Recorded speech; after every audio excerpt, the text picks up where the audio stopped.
베르나르 베르베르의 장편소설 개미 이세우곰김 일부 111쪽. 수개미 327호는 결의의 세포 하나가 피를 흘리게 만들었다. 자기가 속한 유기체를 상대로 가장 저열한 폭력을 행사한 것이다. 그 사실이 씁쓸한 뒷맛을 남기고 있다. 그러나 자신의 임무를 완수하자면 살아남아야 하고 살아남기 위해서는 어쩔 수 없었던 것 아닌가. 그에게는 중요한 정보를 결의 전체에 알려야 할 사명이 있는 것이다. 그가 결의의 구성원을 죽인 것은 다른 자들이 그를 죽이려고 했기 때문이다. 그것은 암과도 같은 일종의 연쇄 반응이었다. 결의가 그에게 비정상으로 나왔기 때문에 그도 어쩔 수 없이 마찬가지로 행동한 것이다. 그런 생각에 익숙해져야 한다. 그는 동료 세포 하나를 죽였다. 어쩌면 다른 세포들을 또 죽여야 할지 모른다.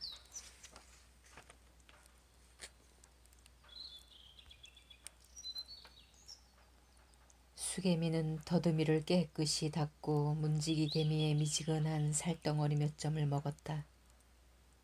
그는 문지기 개미가 죽었다고 생각하기보다는 문이 부서지듯 부서진 것으로 생각하려고 애썼다.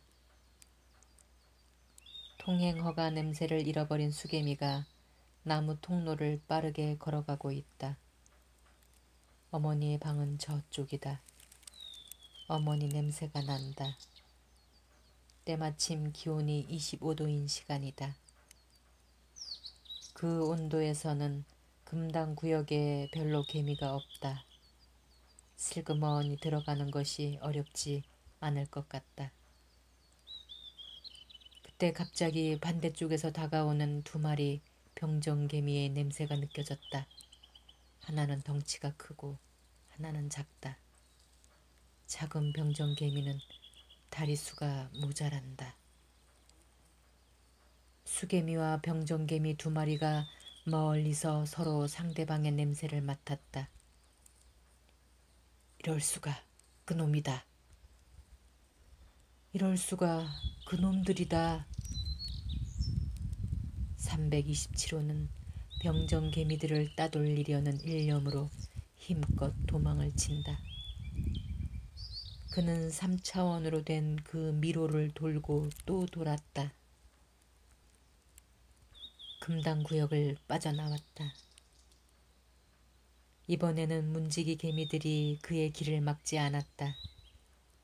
밖에서 안으로 들어오는 개미만 검문하도록 되어 있기 때문이다. 수개미는 이제 벨로캉의 경작지에 와 있다. 그는 자꾸 모퉁이를 돌고 또 돈다. 그러나 그의 뒤를 쫓는 병정개미들도 그에 못지않게 빠르다. 그들이 멀어지지 않고 계속 따라오고 있다. 그때 수개미가 장가지를 들고 오던 일개미 한 마리를 떼밀어서 일개미가 땅바닥에 나동그라졌다. 수개미가 일부러 그런 건 아니었지만 그 때문에 바위 냄새를 풍기는 암살자들의 다른박질에 제동이 걸렸다. 이 틈을 이용해야 한다. 수개미는 재빨리 통로에 울퉁불퉁한 곳으로 몸을 숨겼다. 절름발이 개미가 다가오고 있다. 수개미는 은신처 안쪽으로 조금 더 들어갔다.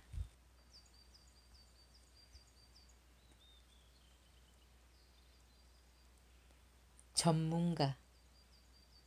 현대의 개미 대도시에서는 수천 년간 되풀이된 분업의 결과로 유전자의 돌연변이가 일어났다.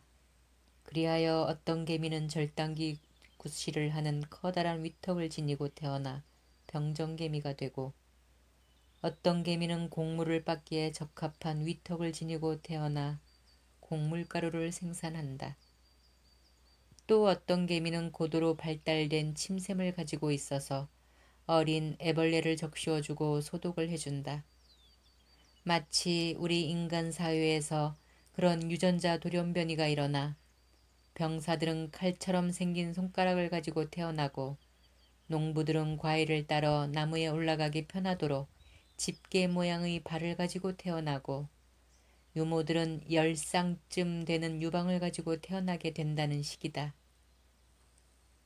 그런데 전문화를 가져오는 모든 돌연변이에서 가장 주목할 만한 것은 사랑의 전문가를 만들어낸 돌연변이다.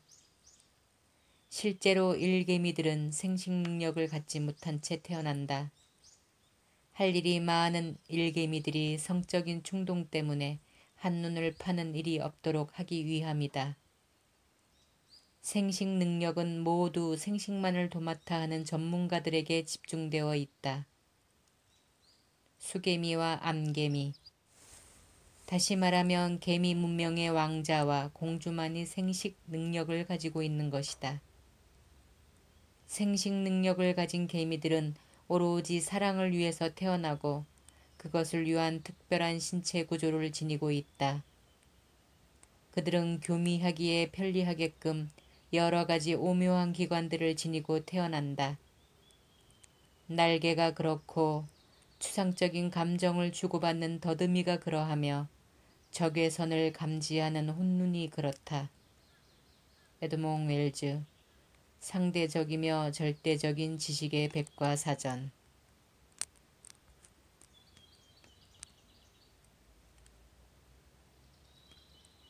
수개미 327호가 숨은 곳은 막다른 길이 아니었다.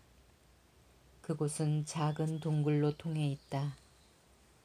327호는 작은 동굴 안에서 옴짝달싹도 하지 않고 숨어 있었다. 바위 냄새를 풍기는 병정개미들이 그를 찾아내지 못한 채 지나쳤다. 그런데 동굴은 비어 있지 않았다. 저 안쪽에 따뜻하고 향내나는 누군가가 있다. 그쪽에서 냄새가 날아온다. 누구세요?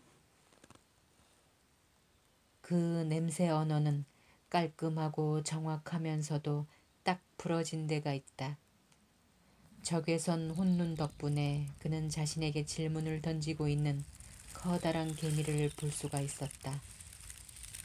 언뜻 보기에 몸무게가 모래알 90개의 무게만큼은 될 듯하다. 그렇지만 병정개미는 아니다. 이제껏 냄새를 맡은 적도 본 적도 없는 개미였다. 그렇다면 암개미다. 아, 암개미로구나. 그는 찬찬히 그 개미를 살펴본다. 완벽한 곡선미를 지닌 야릿야릿한 다리에 성호르몬의 달착지근한 끈기를 머금은 잔털이 나 있다. 도톰한 더듬이가 강렬한 냄새를 바라며 반짝인다. 붉은색을 띤 겹눈은 두 알의 월귤나무 열매 같다. 암개미의 두드록한 배는 매끈매끈하고 끝이 날렵하게 빠졌다. 커다란 가슴딱지 위에는 가운데 가슴 등판이 얹혀 있는데 그 표면이 우톨도톨한 것이 여간 멋져 보이는 게 아니다. 게다가 긴 날개는 수개미의 날개보다 2배는 더 커 보인다. 암개미가 예쁘장하게 생긴 자그마한 위턱을 벌린다. 그러고는 그의 목을 자르려는 듯 목으로 달려든다. 목이 졸려 숨이 막혀온다. 수개미에게 통행증 구실을 하는 냄새가 없는 탓에 암개미는 조르고 있는 목을 느슨하게 풀어주지 않을 것이다. 외부에서 침입해 온 자는 죽여버려야 하는 것이다. 그렇지만 수개미 327호는 자신의 몸집이 작은 점을 이용하여 몸을 빼내는 데 성공했다. 그는 암개미의 어깨 위로 기어 올라가 머리를 잡았다. 엎치락 뒤치락하는 힘겨루기가 벌어진다. 막상막하의 접전이다. 암개미도 만만치 않은 상대다. 암개미의 힘이 약해지자 수개미는 더듬이를 앞으로 내민다. 수개미는 암개미를 죽이려는 것이 아니라 암개미가 자기 얘기를 들어주기를 바랄 뿐이다. 일이 간단하지가 않다. 수개미는 암개미와 더듬이를 맞대고 완전 소통을 하려는 것이다. 그렇다. 방법은 완전 소통밖에 없다. 수개미가 암개미의 산란 번호를 알아낸다. 암개미 56호다. 암개미는 더듬이 맞대는 것을 피하려고 제 더듬이를 벌린다. 그러고는 수개미에게서 벗어나려고 발버둥을 친다. 그러나 수개미는 가운데 가슴 등판 위에 요지부동으로 올라탄 채 제 위턱에 더 힘을 주어 암개미의 머리를 누르고 있다. 그렇게 계속하다가는 암개미의 머리가 잡초 뽑히듯이 뽑혀 나갈 것만 같다. 암개미가 꼼짝을 하지 않는다. 수개미도 마찬가지다. 180도의 시야를 가진 혼눈으로 암개미는 제 가슴 등판 위에 올라탄 공격자를 똑똑히 볼 수 있었다. 아주 작은 개미다. 수개미로구나. 암개미는 유모 개미들의 가르침을 떠올린다. 수개미는 불완전한 존재란다.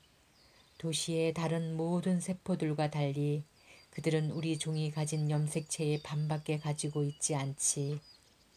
그들은 수정되지 않은 알에서 부화된 거야.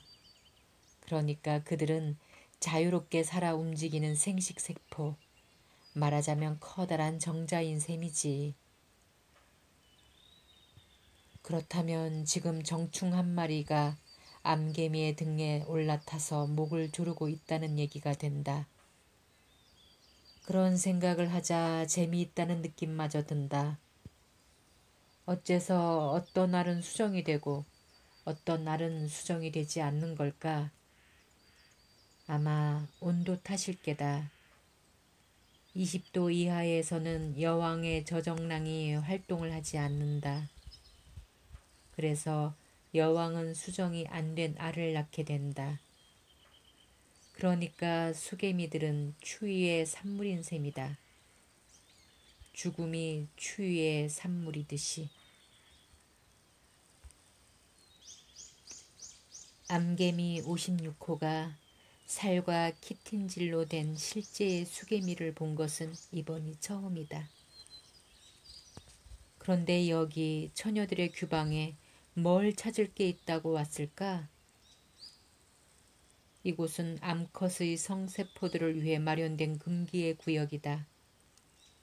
그 순결한 성역에 어떤 세포든 외부의 것이 침투할 수 있다면 이곳이 온갖 오염에 노출되어 있다는 얘기가 아닌가. 327호 수개미는 다시 더듬이를 통한 의사소통을 시도한다. 그러나 암개미는 막무가내다. 수개미가 더듬이를 벌리자 암개미는 곧바로 머리로 되받아친다. 수개미가 더듬이의 두 번째 마디를 살짝 스치자 암개미가 더듬이를 뒤로 뺀다. 암개미는 더듬이를 맞대고 싶지 않은 것이다. 수개미는 턱에 더 힘을 주어 누른 끝에 기어이 제 더듬이의 7번째 마디를 암개미 더듬이의 7번째 마디에 접촉시킨다. 56호 암개미는 그런 식으로 의사소통을 해본 적이 없다. 어떤 경우든 직접 더듬이를 맞대지 말라고 배웠고 공중으로 발산물을 쏘아보내고 받는 방법만 알고 있었다. 그러나 그렇게 공중의 냄새를 뿌리는 소통 방식으로 의사가 잘못 전달될 수도 있다는 것은 알고 있었다. 예전에 어머니가 그 문제에 대해 페로몬을 발하여 말씀하신 적이 있었던 것이다. 두 개의 뇌 사이에는 늘 갖가지 오해와 거짓이 생기게 마련이니라. 그 오해와 거짓은 쓸데없는 냄새가 끼어든다든지 공기의 흐름 때문에 방해를 받는다든지 냄새를 발산하고 수산하는 방법이 좋지 않다든지 해서 생기는 것이니라.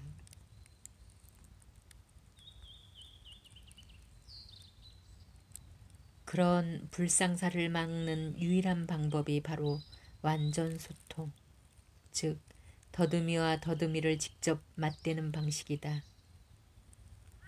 아무런 장애 없이 한쪽 뇌의 신경 전달 물질과 다른 쪽 뇌의 신경 전달 물질이 교류하는 것이다. 암개미에게는 그것이 제 영혼의 순결을 잃는 행위로 여겨졌다. 그 정도는 아니더라도 뭔가 꺼림직하고 달갑지 않은 일임에는 틀림없었다. 그러나 다른 선택의 여지가 없었다. 수개미가 계속 목을 조르고 있는 품이 곧 자기를 죽일 기세다. 암개미는 항복의 표시로 더듬이를 어깨 위로 내렸다. 비로소 완전 소통이 시작되었다. 두 쌍의 더듬이가 스스럼없이 서로에게 다가간다. 미세한 방전이 일어난다. 극도의 흥분 상태다. 천천히. 그러다가 점점 더 빠르게 두 곤충은 톱니 모양을 한 12개의 마디를 서로 비빈다. 생각과 생각이 얽히고 설키면서 거품이 조금씩 일기 시작한다. 그 미끈미끈한 물질은 더듬이 사이의 접촉을 부드럽게 해서 마찰의 율동을 더 빠르게 해준다. 곤충의 두 머리가 한동안 마구 떨리더니 두 더듬이가 춤추던 걸 멈추고 뻗을 수 있는 데까지 길게 뻗은 채로 서로 붙어버렸다.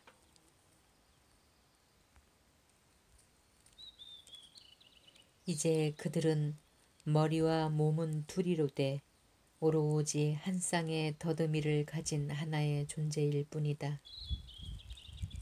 조물주의 오묘한 섭리로 기적이 일어난 것이다. 한쪽 몸의 페로몬이 수천 개의 작은 구멍과 모세관을 통해 다른 쪽으로 전해지고 있다. 두 생각이 혼인을 하는 것이다. 이제는 관념을 부호로 만들고 해독할 필요가 없다. 관념들은 이미지, 음악, 감정, 향기와 같이 원래 그대로의 단순한 상태로 전달되는 것이다. 327호 수개미는 완벽하고 직접적인 그 언어를 통해서 자기가 겪은 일들을 모두 암개미 56호에게 이야기했다. 즉 원정대의 참사, 난쟁이 개미들의 냄새, 어머니와의 만남, 자신을 제거하려는 기도, 통행 냄새의 상실, 문지기 개미와의 싸움, 바위 냄새를 풍기며 끊임없이 자신의 뒤를 쫓고 있는 자객들 등에 대한 이야기를 들려주었다. 완전 소통이 끝나자 암개미는 수개미에 대해 좋은 기분을 갖게 되었다는 표시로 더듬이를 뒤로 후퇴시켰다. 수개미가 등에서 내려와 이제 자신을 암개미의 처분에 맡기겠노라는 태도를 취한다. 암개미는 마음만 먹으면 쉽게 그를 죽일 수도 있다. 암개미가 턱을 활짝 벌리고 다가온다. 그러더니 제 통행 페로몬의 일부를 그에게 나누어 준다. 그러자 수개미가 안도의 한숨을 내쉰다. 암개미가 그에게 영양 교환을 제안하자 그가 받아들인다.